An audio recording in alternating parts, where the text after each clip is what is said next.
We are going to be having a conversation about law enforcement and hate crime prosecutions. Let me bring up to the table our panelists. First, Therese Buess, the Assistant ADA from the Fort Bend County DA's office.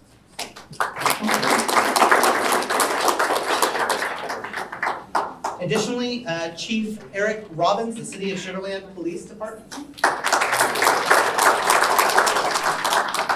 And finally, Anil Brown, who is a federal FBI agent with the FBI. Anil? All right, so to get started, why don't we first introduce our panelists in a little bit more detail and have them explain to you a little bit about what brought them to this panel discussion and what they, sort of their expertise on the subject of hate crimes.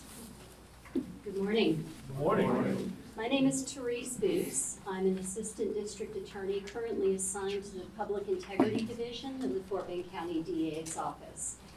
I am a 28-year prosecutor.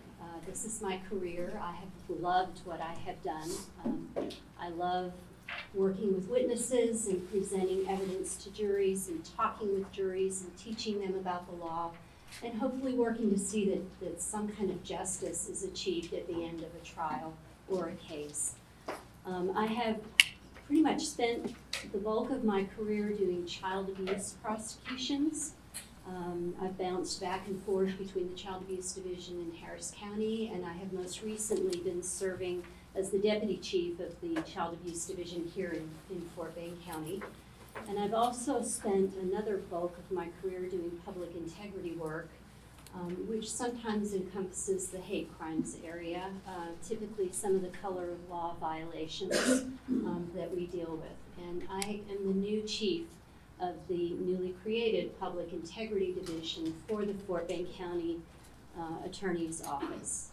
Brian Middleton has created the division and has tasked our small group with looking out for violations or complaints of violations of the law made by public officials.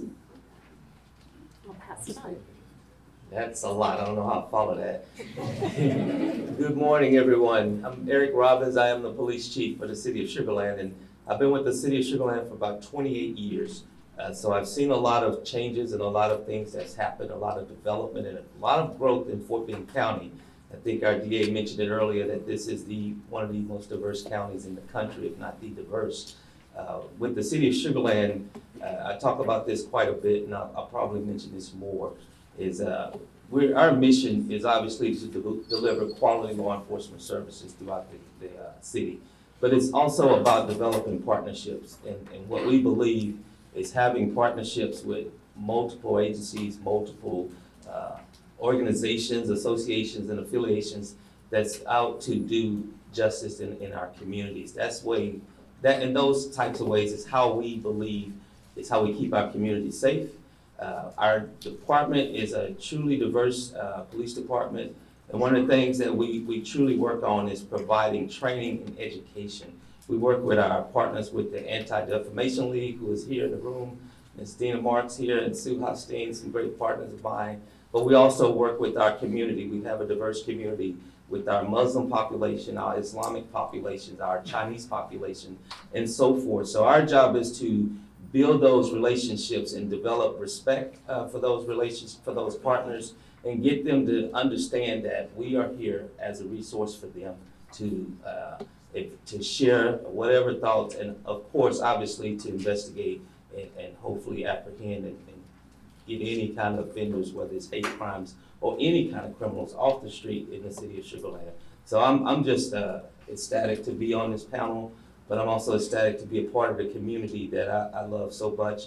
I'm a native Houstonian, born right here in Houston community, grew up in Houston. So my kids and my family is here. This is just one of those communities that I believe it is very important for us to continue to have these kind of dialogues and these kind of relationships. So I'll pass the mic from that. Good morning, everyone. My name is Anil Brown. I'm a special agent with the FBI Houston Field Office.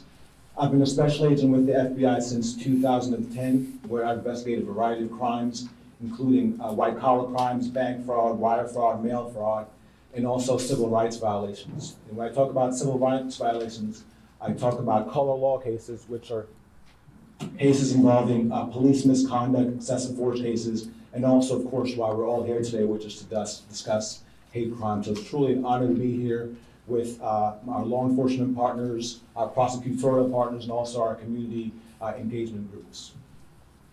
All right, well, the way this is going to work is that we're going to ask the panelists a series of questions about hate crime prosecutions and how they actually work on the ground level and what happens from the start of a case to the end of the case. But I want to encourage people in the audience to ask questions that they may have, because I think those are the most fruitful and productive conversations we get from that. But before we get into that part of it, why don't we just start opening it up by first asking the panelists the question of what really is a hate crime as opposed to, say, a bias incident? Turn it over. Right, so I'll start with that one. And so I'll kind of rephrase the question to what's a hate crime versus what we call a traditional crime. And I always, when I give this presentation, I use a quick example I use with two individuals, we call them Adam and Billy, right? We'll say Adam and Billy, they've known each other since they're about 5 years old. They grew up together, went to first grade together. And now they're about 20 years old, and they still know each other and live in the same community. One day, Adam walks up to Billy, and Adam pulls out a hammer and says, "You know what, Billy? I remember when we were in the first grade, you stole my lunch." Adam pulls out the hammer, he hits Billy in the stomach with the hammer. Says, "That's for stealing my lunch when we were in the first grade." In that example, what you're probably looking at is a traditional crime, maybe an assault, and ag assault, depending on Billy's injuries. We take the same set of facts, Adam and Billy, known each other since they've been 5 years old, grew up together, except this time, the day before, Billy had recently revealed that he's homosexual. This time, Adam pulls out a hammer out of his pocket. He walks up to Billy and says, "You know what, Billy? I never really liked homosexuals." Adam hits Billy with the hammer. In that case, that would be an example of a hate crime, or what I like to call it, a bias-motivated crime. So that's how I kind of, in my mind, distinguish between a hate crime and a crime and criminal conduct that would be traditional offense. Thank you. In the city of Sugar Land, what we look at is we look at what some of the actual factors that's involved. Just because someone says it's a hate crime, it doesn't make it a hate crime, but even if they does not say it's a hate crime, that doesn't mean it's not. So what we look at is some of the motivating factors, some of the issues that's involved is for a specific, what is the relationship to from the offender to the victim? Where is the victim part of any type of religious group or any ethnic group, any cultural group? What are some of those factors? And so this is the training that we provide to our officers, is they have to ask what we call guiding questions. Where were they coming from? How do you know the victim if you know them? How do you know the offender? Are you a part of any of these groups that we talk about? Are you have any kind of affiliation that we can associate? And then our officers have to look at those. And then what we will do is we will classify these particular incidents as a hate crime once we can identify those factors. And then we will investigate it from that perspective. And what Chief Robbins has talked about is evidence. He's training his officers to ask the proper questions, to ferret out the evidence that we as prosecutors, both federal and at the state level, are going to need to make a hate crime. So a crime is a crime. A hate crime has something additional to it, and it requires the same kind of proof that we always have to have going into a courtroom, which is beyond a reasonable doubt. That's a very stiff level. It's the highest level of proof that we have in the United States system. And so the evidence becomes very critical when we're trying to prove that a crime was committed because of factors such as race, color, disability, age, national origin, ancestry, gender, or sexual preference. Those are sometimes things that we may know as individuals, common sense we can look at and we can say, we know this crime was committed for this reason. However, putting the proof behind that sometimes becomes a very difficult thing. Let me follow up that question with this. Is every instance or expression of hate that someone may receive, is that a hate crime? So for example, if someone rolls down the window as they're driving and yells at a group of people about their ethnic or racial or whatever status, is that actually a crime? Let's start with you. Good question. I would say it's not a crime until we can identify those key factors. I mean, if someone makes an outcry, an accusation, or a statement like you were just mentioning, what we have to do is qualify those statements, because you can have someone just having a party, or someone just having an incident in a day or something and making some words. But what we want to do is to qualify those statements. And the way we qualify those is just to look at those patterns, look at the history, look at, like we were talking about, some of the evidence, who they belong to, where were they coming from? Did they just come to the area? Are they new to the area? Are they familiar with the association and the people that they're around? And so we have to look at those issues, and then we have to qualify those issues. Same answer. Let's talk a little bit about what actually happens when there actually is a criminal act that you think might be motivated by hate or race or bias of some sort. How do you proceed? And maybe this should go to law enforcement directly first. I feel like I'm in the middle for a reason. Go ahead. No, I'll start off with this one, but you start off like you would any traditional investigation, in terms of trying to find out exactly what it is, what happened. So you get a victim statement about the victim, about exactly what happened. And the victim statement is important. Primarily, the sooner you can talk to the victim, when it's fresh in their mind about what happened, how did you come to meet the offender to stay? What did the offender say? Because in all crimes, words matter, right? Give me the money now. People establish a pattern of how they say things over and over again. But in hate crimes, words really, really do matter, right? Because it goes to the bias motivation, the offender's mindset when he's committing the crime. So it starts with a victim statement, getting from the victim what happened, what did the offender say, what was he doing, and it's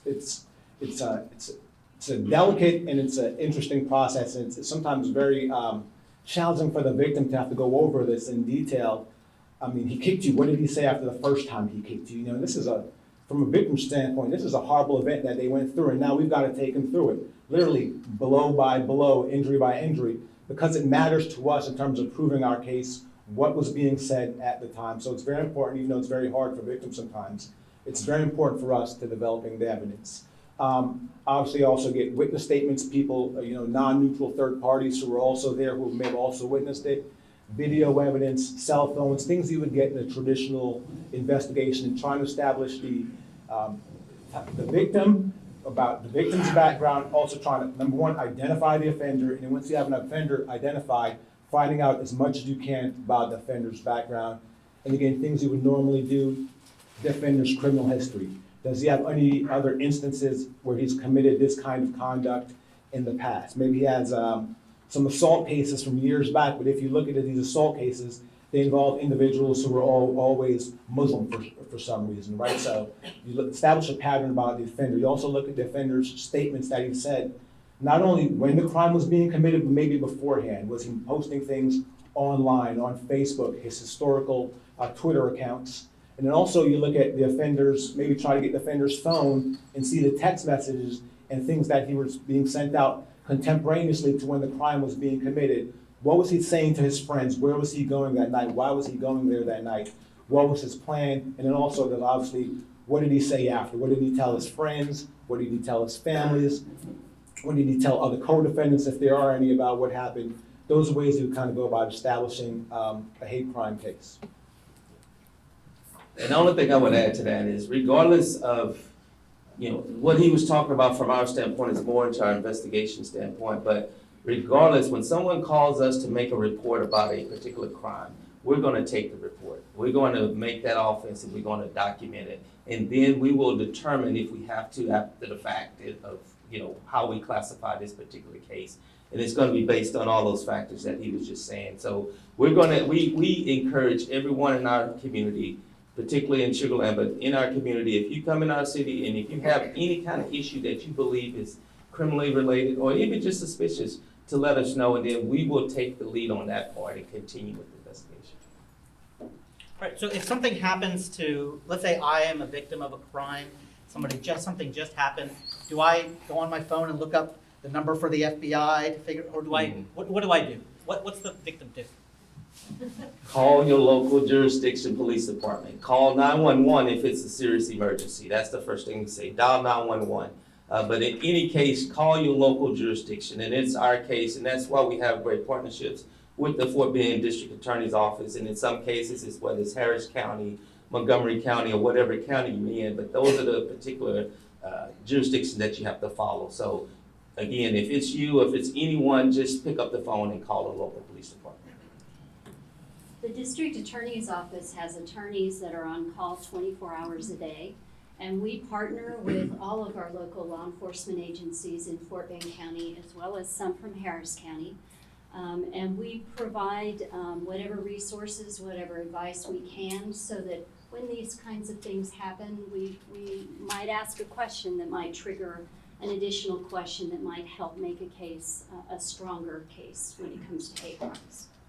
So let's pretend that I'm a victim, again, of a hate crime. Are you guys gonna investigate my background? Are you gonna investigate me? That's one of the concerns I think victims sometimes have in reporting hate crimes.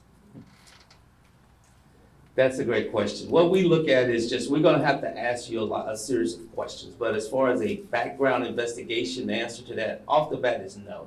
What we're trying to do right now is just get the facts. Once we have a particular offender, then of course, we're gonna look at that offender's background, we're gonna look at the history and those kind of things. But we're not necessarily going to look at the victim unless there's some circumstances that dictates that. But right now, the primary concern for law enforcement from our standpoint is getting the facts.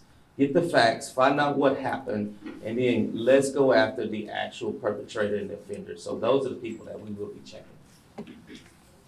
I think our statistic is 95% of the cases that are actually filed, that come through the court system, are resolved with plea bargains. So they're agreed pleas, and the cases are disposed in one way or another. That other 5% that actually go to trial, I always talk with our victims, and I mean, obviously they're not happy about, no one is ever happy about coming to court and having to talk in front of a jury or a judge. I mean, that's life. We try to make it as protected and safe as possible.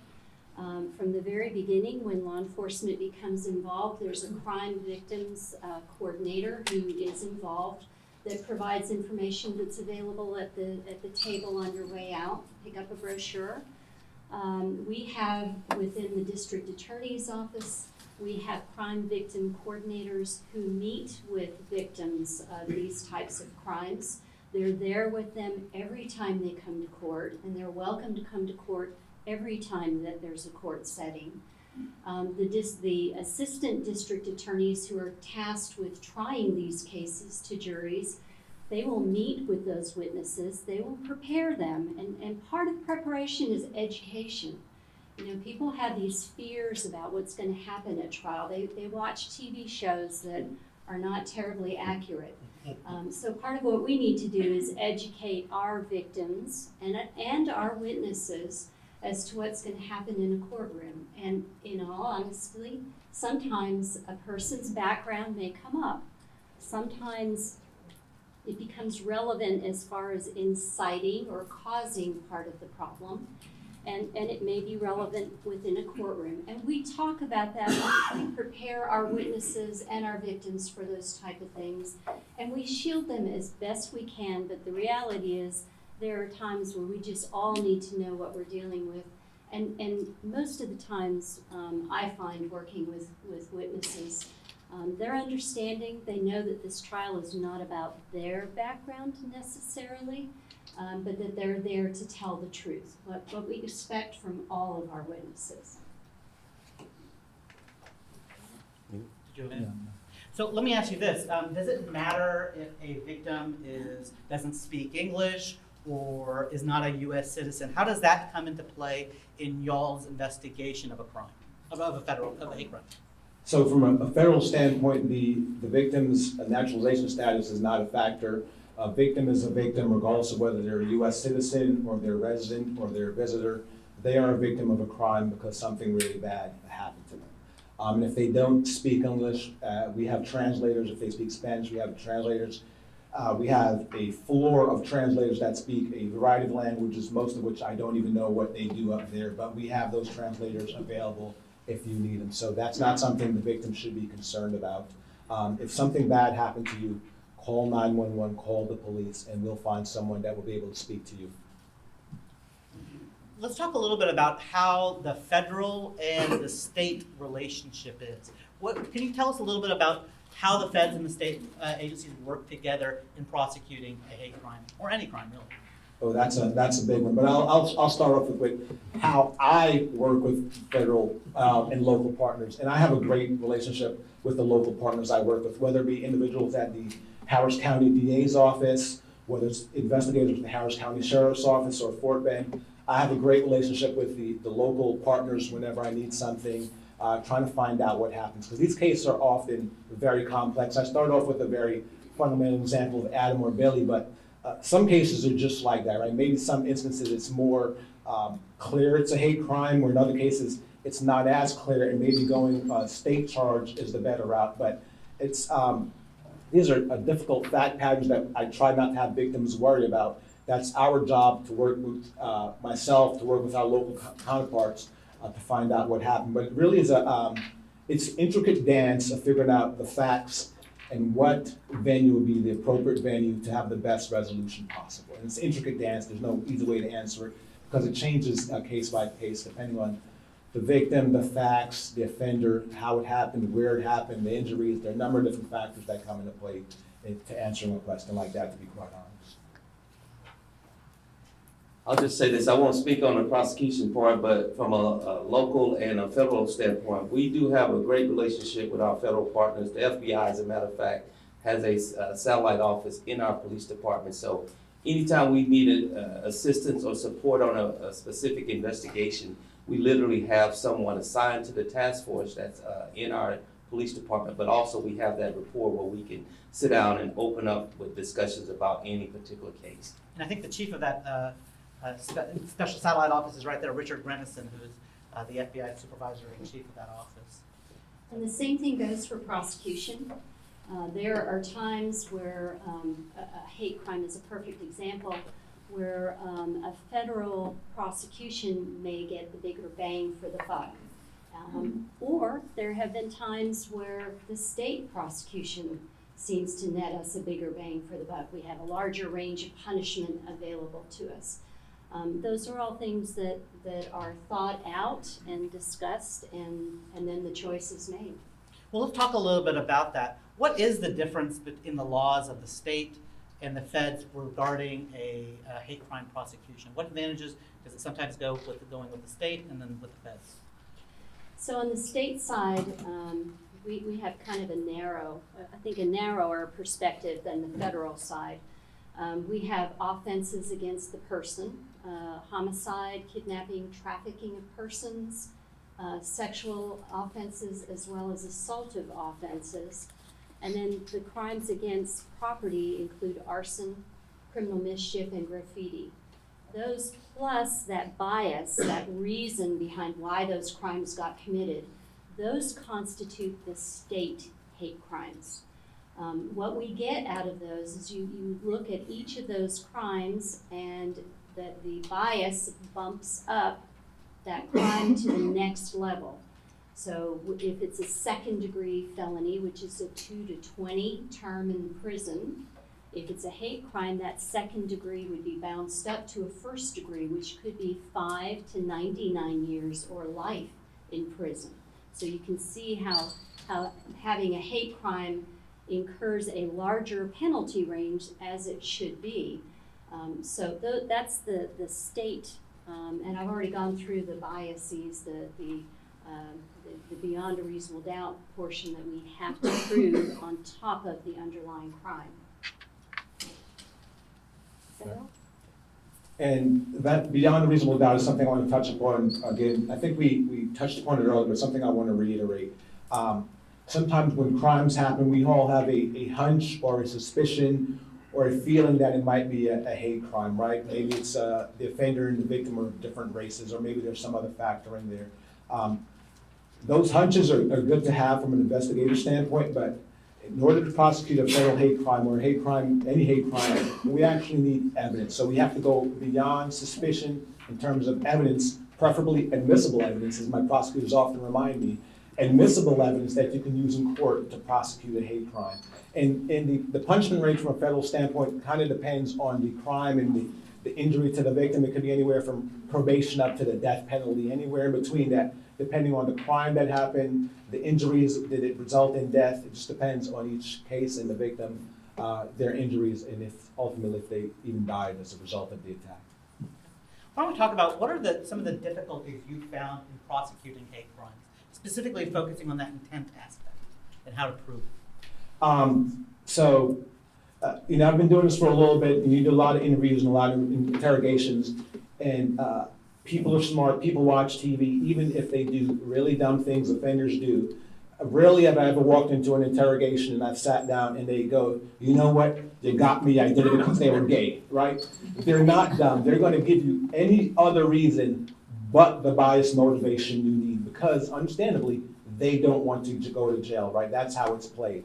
So it's our job to actually find and ferret out that evidence wherever it exists. And sometimes it's historical. We talked about the offender's background earlier, and the chief talked about if something happens, calling 911. And that's something I tell my family members too, because if you call the FBI, you call me right now, I can't come right now because I'm on a hate crimes panel in Sugar Land, right? But if you call 911, a police officer will be there within minutes. So it's very important to call 911, to file that report, because that report becomes important when you have to go back and dig into the offender's background. Because he's gonna go, no, I didn't hit Billy with the hammer because he was gay, I hit Billy because he stole my lunch. I'm going, that goes, you know what, that's great, I get it. But what about when you hit Charlie 2 years ago, he was also gay? And what about Dylan? And you start laying out all these reports in front of him, and you see a pattern, but if Charlie doesn't call the police and report it, and Dylan doesn't call the police and report it, even though you may feel like nothing is being done, it's very important to report it so you have a factual basis, a documented statement of what happens that we can later use if need be to prosecute that offender. I think I see a question out here. Go ahead. I've been really antsy to ask my question. So I'm a social worker. I work with different populations, refugees, immigrants, undocumented immigrants, and I know y'all are advising us to call, or advising them, we want to advise them to call 911, to call the police, but how do we build that community trust in law enforcement? Because many of our clients are scared of law enforcement. Mm-hmm. Many of them are scared to call 911, especially somebody that can't speak English, because I know the chief of the police and the big people on the top might be teaching us all this, but a lot of times, the officer on duty that comes, they're fearful of the bias that officer may have towards them too. So I know y'all do a lot of diversity trainings and stuff like this, but I really feel like we have to move beyond that, and that trust has to be built, because we can keep advising our clients to call 911, to reach out to law enforcement, but if they don't have that trust, how are they going to do that? And you're absolutely correct.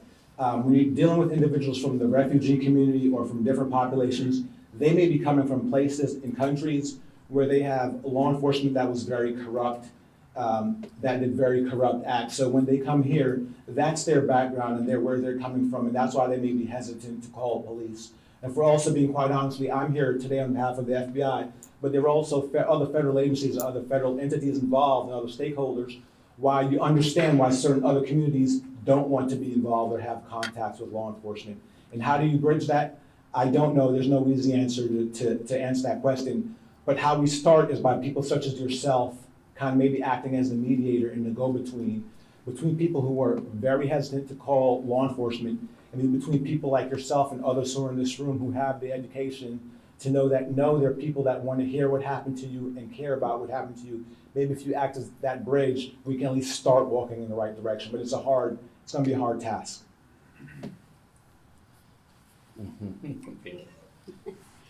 We know statistically that only 50% of hate crimes are ever reported. It's a cycle. There's a cycle. And you all being here as stakeholders within Fort Bend County, this is the first, hopefully, a part of trying to break that cycle. We're educating, we're trying to let people know how these cases are handled, the safety factors that are in play here. Go back out to your community and let them know, please. these things hurt not only the victims, they hurt the entire community. They truly do. And we are here to protect. Law enforcement is here to protect, and we need to work together to safeguard a safe society. I think I see a question back there. Yes, ma'am? So I'm with the FBI Media and Community Outreach, and so we do a lot of community outreach, and please invite us to your organizations and your groups for visibility, precisely so that we can make ourselves known. We can come in and talk about any type of program that you want, awareness, education, and for us, that's trying to bridge that gap. I do a lot of outreach among the Hispanic community, the Spanish-speaking only community. We do that with our Muslim community, through any group. So we are open. We have an online form that you can fill out to invite us to your groups, and we will talk about anything you want precisely to build that trust. So I think I saw a question over there. Yes, ma'am? I feel like the elephant in the room is immigration status, and if somebody is undocumented and they come forward as the victim of a crime, can they be assured that they will not be deported or that their family members will not become caught up in immigration-related investigations? And from the local law enforcement standpoint, that's not our role. It's not our role to enforce the immigration. Our role is to investigate the crimes. You all made some good points, and the only thing I can do is kind of echo what they're saying. But in our jurisdiction, I started off saying we have to develop partnerships and we have to have these relationships. Even in our community with our Chinese community, we have what we call a Chinese hotline. And on that hotline, we literally have members from the Chinese community to man this hotline to try and deceive this information and try to hopefully answer these kinds of questions about what it is that law enforcement do. We have our Citizens Police Academy. We have various opportunities. We go out and speak at multiple events, whether it's with the Jewish community, Muslim community. We want to talk to those individuals in those communities and just let them know that we're here as a resource, but we do understand that there's going to be some apprehensions, and like we're saying, we just have to break down those barriers. We have to, and from my perspective as a police chief, as administrator, we have to continuously provide training for our officers as we come into law enforcement. We understand that this culture is a little bit different over the history of law enforcement. It's always been a little bit close-knit, and when you get people from outside of our country, whether they're refugees, immigrants, they have a different perspective about law enforcement. So we have to do everything we can. It's incumbent upon us to break down those barriers. So that's what we're trying to do, whether it's here, whether it's at any event, we want to try to break down those barriers. And I'm sorry, I should add also, there are also visa protections that you can get for people who are not here legally, but we do not take our victims and try to prosecute them for their immigration status. It's not our business. There was a question. There's a lot of questions, which I love. I think I saw your questions first. Okay, so there are definitely a lot of victims that are very fearful of reporting a hate crime, fear of their privacy being breached, right? Fear of retaliation. What kind of tools do you have available in terms of like increasing patrols of the neighborhood, protecting the victim, their family, but also the ability to like mask their name, make them a John Doe? Right. Obviously, the defendant knows who they are, but they're really worried about, well, I don't want my family name kind of dragged through this incident. I don't want there to be like copycat people. What kind of tools are available for that? That's a question, and we work closely with the district attorney when it comes to developing pseudonym names and those kind of names for our victims. And it just depends on our specific crimes, and our district attorney actually gives us those guidelines. So I'll let them kind of touch on that. But when you talked about just extra patrols and stuff like that, and I can't speak for every law enforcement agency in all the counties and all the jurisdictions, but in my jurisdiction, we will make that resource available for all our victims of any type of, if there's a need to come by and do extra patrols or close patrols, or if you want to let us know what's going on when you're leaving your home, when you're coming back, if you're going to be gone out of town or out of the country for quite a period of time, we will take that to note and make sure we can watch your house and make sure there's nothing going on there. Okay, question? Yes, ma'am. I have a question that's come up recently with some of my clients. On the victim intake forms at any level, whether it's the local, state, or federal, county level, is there a question about the victim's immigration status? No, not that I know of. I've never seen that, never. I would like to continue answering the question about safety of the victims. Once a charge is filed, bond conditions are typically requested. And when we have offenses such as hate crimes, we will typically ask for conditions such as no contact. So the charged person, the defendant, would be ordered by the court, should they make bond, to not have any contact at all with the victim in this case or their immediate family. There are other protections that a judge can put in place that are provided in the Code of Criminal Procedure of Texas. And once those are violated, then the bond conditions can be, the bond can be revoked, and the defendant can be housed in jail until the case is finalized with a trial or a plea. So those are things that I tell victims about when they're fearful of their defendant. The pseudonym typically comes into play for us in Texas when there's a sexual crime. Yes. And we protect the name of the victim. We do our best with our search warrants here in Fort Bend County to also protect we try to mask sometimes the identity of the victim and the family of the victim. But can an average citizen use a pseudonym if they're a victim of a crime? Typically not. There's not a provision in the penal code for that at this time. That may be something that we could talk with the legislature about in the next couple of years. I think there was some effort last year, so we'll look at that. Yes, ma'am. I did not hear what she followed up with. Do you want to talk about that? Basically, she was asking, is there a potential for a pseudonym for Any victim. For any victim? And that's really not just limited to hate crimes. But typically, the way that works is that for sex crimes, that's a pseudonym that's available. But there's discussion about that, whether additional legislation is needed on the state level for that. Is there a question? Any more questions? I have one. I just had an additional clarification regarding the inquiry about immigration status. There are certain visas that will protect victims of hate crimes, specifically the U visa. So in partnering with law enforcement, we would also be trying to reach out to immigration attorneys and immigration services, because those statements that you make to law enforcement regarding any hate crime are the exact statements that can open up a visa opportunity for an individual within this country. So you have to pretty much just, if that occurs, a hate crime occurs, also reach out to immigration specialists and immigration attorneys to help you with not only reporting the crime, but also for the immigration adjustment and protections that could come as it relates to being reported. And typically, at least in a federal prosecution, the prosecutor does sort of that process and can start that process and get it going. So. Other questions? I thought I saw some other hands up. Well, then I have a question for our panelists. There was some discussion even earlier today about hate crimes sort of being on the rise. We also talked about statistics being, frankly, wildly inaccurate when it comes to this. Let's talk a little bit about whether you believe this is happening, what sort of evidence we have about sort of the rise or lack thereof of hate crimes in the last couple of years. Sure, so I have the mic, so I guess I'll start with that one. And I'll start with, I skipped out in my background. I'm a JD, I'm inactive, so I don't need the CLE credit. I'm not a PhD, nor do I hold a PhD in statistics, right? So numbers are very important, but numbers can be used in a number of different ways depending on who's using them and what they want to achieve.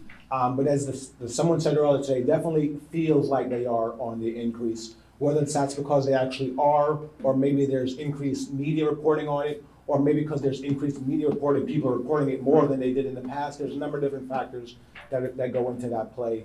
But regardless of that, every time I get a case, it's a fresh case that starts off me. The statistics are great. It's important to know the background and the landscape of where we're at in this time right now. But I have to look at each case individually based on the facts that's before me. When I go in a case, I can't present something that happened 50 years ago as evidence. In this case, I'm dealing with this victim, this offender, what happened in this case. So statistics are good to know, and obviously need to be informed of that as a citizen. But from an investigator standpoint, I'm concerned about that victim, that case, improving the case that's in front of me right now. Yes, I'm dodging the question. Well, I'll just add, from the City of Sugar Land standpoint, I've actually checked our stats, and the answer to your question is no. But that doesn't necessarily mean that something is not happening beneath our radar. So again, we have to try and open our doors and try to build these relationships. But we have to ask, as an investigative officer, we have to ask pertinent and relevant questions. And sometimes those questions are uncomfortable. And so, I mean, we'll ask questions like, what's the race, obviously, but did the victim recently move to the area? That may be something they didn't know about. Are there other residents other victims in the area that had these same type of incidents going on? So we have to ask, where you been, where you coming from, where do you go out, where do you hang out, who do you hang out with? Those kind of questions that may be a little bit uncomfortable, but we have to ask. So, and then we can, like I was saying earlier, we can classify these particular types of cases. And I don't have anything to say about the statistics of it, but I do know that the press has covered it and identified it as hate crimes when maybe legally amongst ourselves we might not get there. And that's the one stat that I do know from Fort Bend County is that a case, I think in the last couple of years, that could have been filed as a hate crime, it ended up going with the feds. So that's a situation where it doesn't mean it didn't happen, and it didn't happen here. It just meant that it was a better prosecution on the federal side than on the state side. But yes, I think we are aware of it more, we hear about it more, and I'm kind of interested to see what the statistics come back in the next 2 years. I'll add something as well to that, speaking with our FBI chief over civil rights. Statistics are very hard to come by in this community. And as we heard, like 50% of hate crimes are not even reported. I'll be honest with you, I've heard that statistic before too, and I've always questioned how do we even possibly know that that's true? We're talking about the very marginalized groups in our community who are not actively going out and reporting this. How do we know that they're not reporting it? How do we really know what the statistics are? Back in 2009, I believe it was, when the act was first passed, there was legislation about putting in together better statistics and asking all the different components of law enforcement around the country to report. And unfortunately, a lot of that was voluntary reporting. And so while you may get an increase, I think it was 17% in the last FBI numbers, that also could just be reporting an incident, just more people are more reporting this, more jurisdictions. It's a very difficult thing to sort of know whether it really is increasing or not. The media likes to take on a number and just get onto it. But I would like to just sort of hear from the people in this room, from your own perspective, do you guys feel like hate crimes have sort of increased in the last 2 to 3 years? Just for by show of hands, if you think that's true. It's about a fair number. Certainly does certainly feel that way a little bit to me from my perspective. We have a question, yes.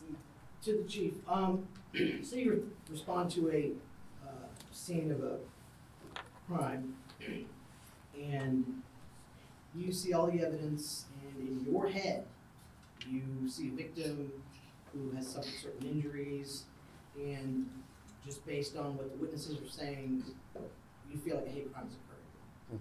But the victim is hesitant to report it. Oh no, I'm fine, I'm okay. Does that happen? I mean, and you feel like that's not going to be reported? Can you kind of cajole the victim into following up? The word cajole, I don't think we try to cajole them, but what we do is we look at literally the elements of the crime. And if the elements are there, we'll make the report. We may have a victim that said they do not wish to prosecute or do not wish to follow up with the case, or as far as work with our investigators or our district attorney partners. But we look at what the elements are. And if the elements are there, we're going to document it and we're going to make the offense report. And then we'll work with our investigators, our district attorney investigators, and let them determine the prosecution of the case. And ultimately, the prosecution will be done by the state of Texas, not the individual. So as opposed to a civil lawsuit where you're fighting over money and damages, the state of Texas, for purposes of criminal prosecution, is the party that goes forward. And there are times where we go forward and no one is our friend and no one is cooperating. We do that very typically on domestic violence cases, where we feel we need to go forward to protect this person and to put a stop to this particular cycle of violence. So we would be in a position of working hopefully with a victim and their support group to try to get them on board. But yes, we can go forward with that. So my question is about the rise in the number of hate groups in the Houston area, but elsewhere also. And I was wondering if your offices or other offices in the government actually track and trace those, but also find ways to curb their efforts of stoking hate. Sure, I'll start off with that way. So hate groups often walk on the fringe of hate speech and hate crime, and they're often very good at walking that fine balance. I do not track individuals who are engaging in the freedom of their expression, even if it's offensive or hateful expression. That's not something I do. I track criminal conduct and criminal behavior. But we are aware that there are certain groups throughout the country that are, for some reason, are espousing hateful speech, and that hateful speech goes down the pattern which eventually turns into hateful conduct. And we have to become, our goal is to find out about it, stop it before it turns into offensive criminal conduct, but not impinge upon their freedom of speech. And that's a very challenging thing to do in law enforcement, because we have to respect individuals' right to have their freedom of speech, but also protect individuals from being harmed because of hateful criminal conduct. I don't have much more to add to what he just said. Thank you. Perfect. Well, however, if a hate crime occurs, the perpetrator, you're still going to look in his background as to membership in any such hate groups. Yeah, so the question was, if a hate crime does occur, then would we look into the offender's background, the fact that they're a member of a hate group, and the fact that they've made offensive, hateful comments in the past? That would become a factor, obviously, in a prosecution of that individual to establish their background. And there's a special question in the back from Ms. Marks from the ADL. Thank you. I just want to make a statement, and that is it's very hard to quantify. ADL, let me explain. ADL, an anti-hate organization, tracks extremists and follows their speech, which Anil can't do and law enforcement can't do. So ADL has a lot of information on hate groups and individuals who hate. However, it's very hard to quantify. Everybody always wants you to quantify how many are there, are they increasing? Because a lot of the way that we track them is online. And so online you can look a lot bigger than you are, you can look smaller than you are. It's very hard to quantify those numbers.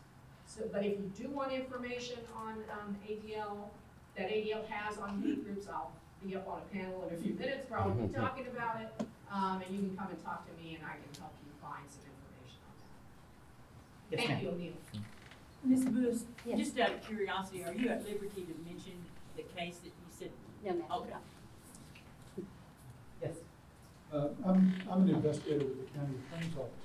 I just wanted to mention that DPS creates a crime in Texas report yearly that tracks hate crimes in Texas. Of course, you have the federal, and you might want to address that, the federal Uniform Crime Report that has done a tremendous job of tracking crime, particularly the hate crime reports, and the tracking has gotten much better over time. Thank you. Yes. It's a question. It appears that the whole issue is very complex and very nuanced. And should the victim then be thinking about hiring their own counsel to work as liaison with the investigators and the prosecutors? I get that question often from victims, and my response is I actually find it to be an impediment a lot of times because the civil system and the criminal system are very different. Our levels of proof are different.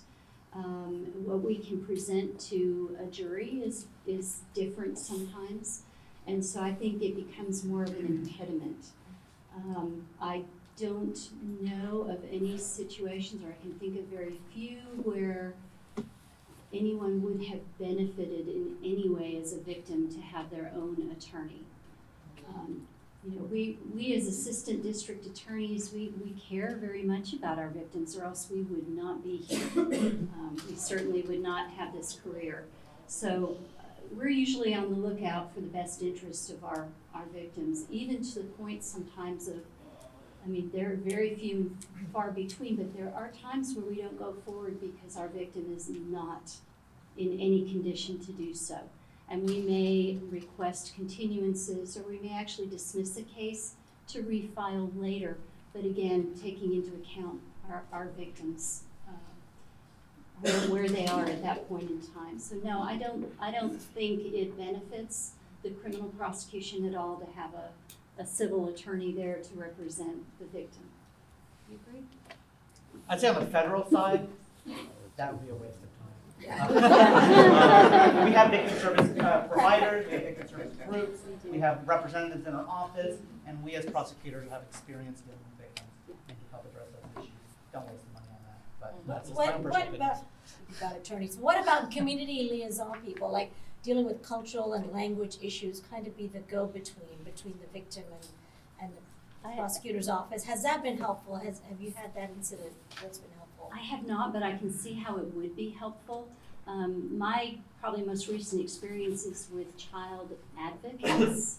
So they kind of liaison with the children and the families of the children and the prosecutor. And they're wonderful, they're great. So I could see how that would be a great benefit. But I've not actually worked directly with a citizen advocate. Okay. Other questions? Although we have to wrap it up. Yes, yes. My question is to Terese. You mentioned earlier about a lot of 95% of your cases are plea bargains. Yes. So if there's a really serious, heinous crime where death, a fatality occurred, would you still try to proceed with a plea bargain or try to proceed with a trial to get the maximum sentence, or how would you handle that? Every case has to be evaluated on its own legs. So we look at the people that are involved. We look at the facts that are involved. Obviously, a homicide type of case, we would be talking directly with the district attorney for input. We also talk with the victim, or in this case, it would be the victim's family. They would be consulted before anything is done. And again, it's the district attorney's office to make the recommendations concerning punishment, but we talk with people and we consult with them. So those are things that would be entertained. And yes, honestly, there are times where we step away from a maximum punishment because it's the best thing, it's the just result. There are times where putting people through a trial, I mean, they're difficult things to go through, they're not easy. There's that to be weighed. There's the fact that a plea typically brings an end to the appeal process, and that is worth something. To know that you've got the finality of a conviction in place that's not going to get overturned because of some possible error that not even the prosecutor might have done. It may have been a judge ruling during a trial. That's worth something, and there are times where a plea bargain for something even less than the maximum would be the appropriate thing. There are times when that's not appropriate, and a trial is something that is sought after by the state. But again, each case has to be evaluated based upon its own set of factors to get the just result. Okay, thank you. I guess I have one last question over here. Yes, I have one more question. About the qualifying evidence, y'all mentioned about the qualifying evidence. So my question about that is, a lot of times victims, I feel like the way y'all are describing is very hard to prove a hate crime, right?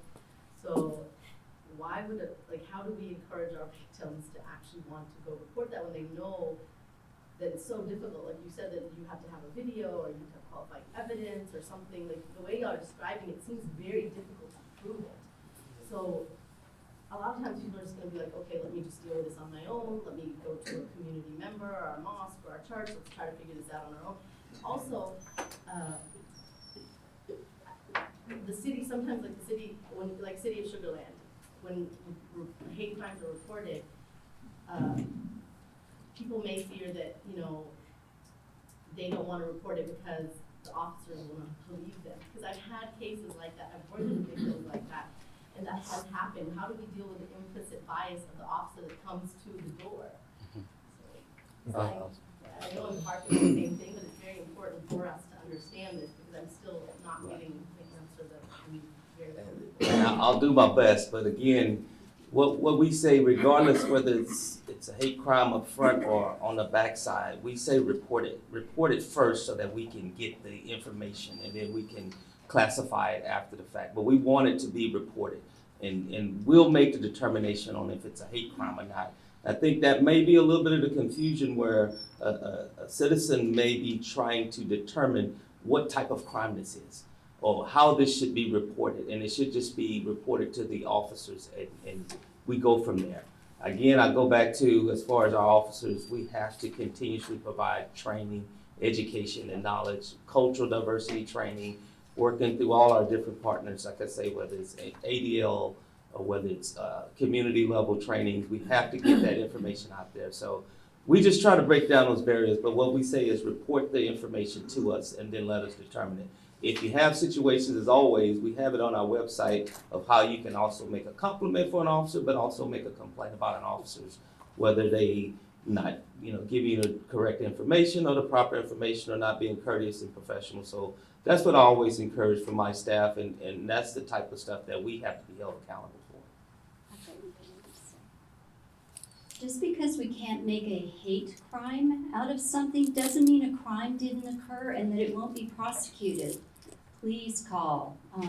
Anytime anyone is injured or hurt or their property is damaged by intentional acts, that should be reported to law enforcement.